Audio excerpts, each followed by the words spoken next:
and you have a bell curve over here of that edible Caliptrata.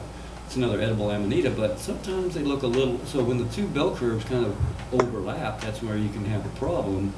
Oh, do I have a death cap or do I have an edible amanita? Oh, well, some people are out there and I hear people on a regular basis that are posting on the Yahoo group or whatever, and they're saying, oh, well, I spent a lot of time puking on the throne, you know, in the toilet over this particular mushroom because I ate a whole meal of it. It's like, that creeps me out. You know, if you really want to test a mushroom that you haven't had before, then, and you've made a new dish, and you know you do some research, find out if it's edible, and make sure you have your identification correct. But you yourself, any mushroom, like any new food, you might have an allergy to it, but that particular mushroom or that particular food may have some toxins in it that only you or very few people in your genetic makeup are sensitive to.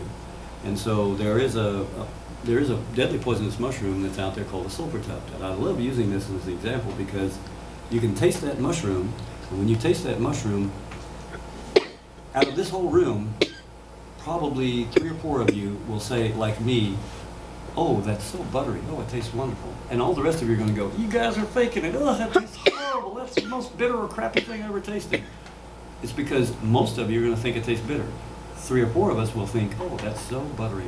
And I will be able to tell that I have the right mushroom because I think it tastes buttery, but I know everybody else thinks it tastes bitter, so I'll have somebody else taste it and say, yep, that's it, because I know that's an awful mushroom, but it's poison.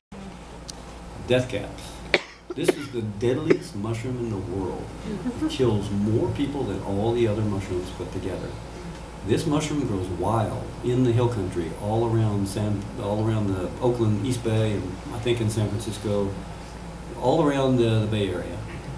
This mushroom, when you typically what happens is a family of maybe Taiwanese come and they've established here and they go out Thanksgiving holidays. Oh, they go out and pick mushrooms. Oh, look at all these mushrooms we found. Oh, great! And they all go home and they all have a nice big meal of it. And then about 2 or 3 or 4 in the morning, they wake up and they're like in delirium and they're puking and they're shitting and they're puking and they're shitting and they're puking and they're shitting and they're delirium and there's sweats and fever and chills and their tissues are decaying and they feel horrible and miserable and they're puking and shitting and it goes on for 24 or 48 hours and then they start to feel better and then they die. Because it's been eating out your liver all that time. All those tissues that are decaying inside of you, the liver has to process. I'm giving you the simple, straightforward thing, not the scientific discussion, but that's basically what you're getting. And so typically your liver and kidneys are wearing themselves out trying to process all the stuff that the tissue, the toxins have done. About a half a cap is enough to kill you or make your life very complicated because you have to have a liver transplant. So this is the worst way to die. It is the worst way to die, to eat this mushroom, accidentally or otherwise. But you shouldn't be afraid of it. You should not be afraid of it. You should know your mushrooms before you go out and eat them. Some people think it's so. I'm sitting there holding this. Oh, it's a nice thing. It's nothing going to hurt you about this. I'm touching it. I'm breathing it. The spores aren't going to kill me. I can put it in the same basket with the other mushrooms as long as I know that mushroom is the death cap, and I can carry it around with me. I show other people on the education of this foray, this is your death cap, don't eat this. But I'm going to show you, it's so important to know that you definitely do not want to eat this mushroom, but here's a little piece of this mushroom. I'm going to put this in my mouth, and then chew it up.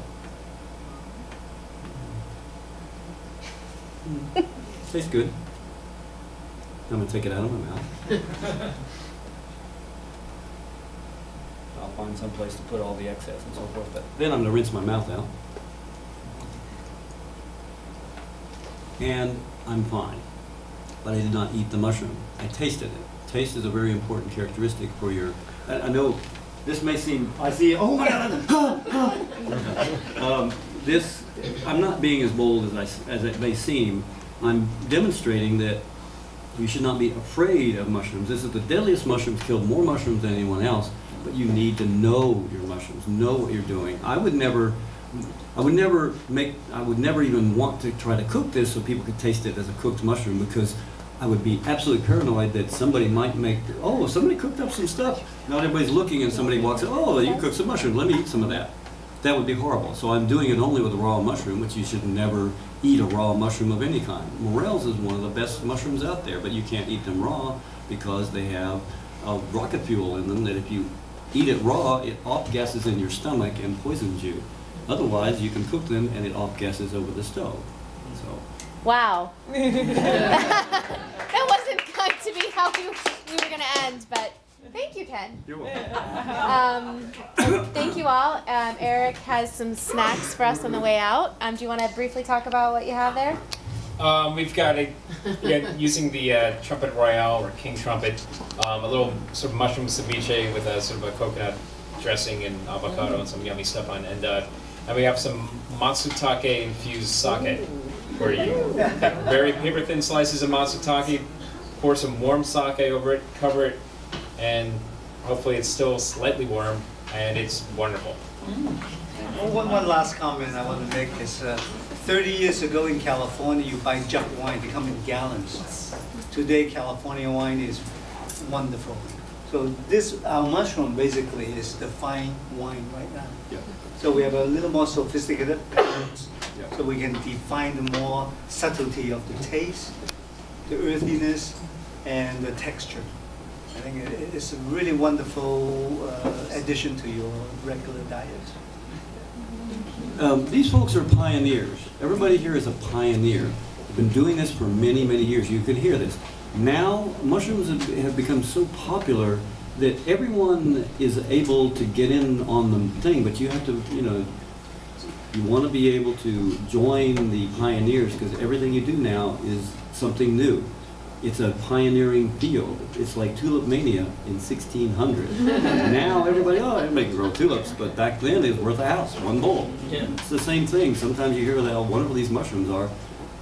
Come and learn. Come join the Mycological Society of San Francisco. Go to our website. You want to go on forays, things like that. You want to learn about all this. Best thing to do is join a Mycological Society, and I recommend. Soma Camp is coming up in January. I think I sent out some information so you can go to Soma Camp up in Sonoma. But if you start getting on the websites for the local mycological societies, you can go on our forays and learn so much at those. The Santa Cruz Fungus Fair is coming up in January, and the Soma Camp is coming up in January.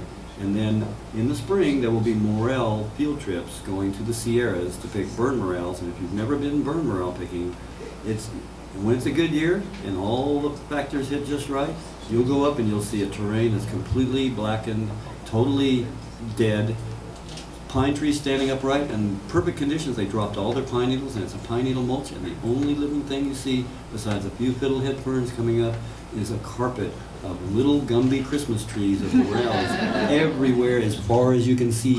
And everybody's going, they're just rolling on the ground, giggling at how, instead of 20 morels, you're picking 20 pounds or 20 bags of morels. It's multitudes of morels. It's a great experience. Thank you. Thank you so much.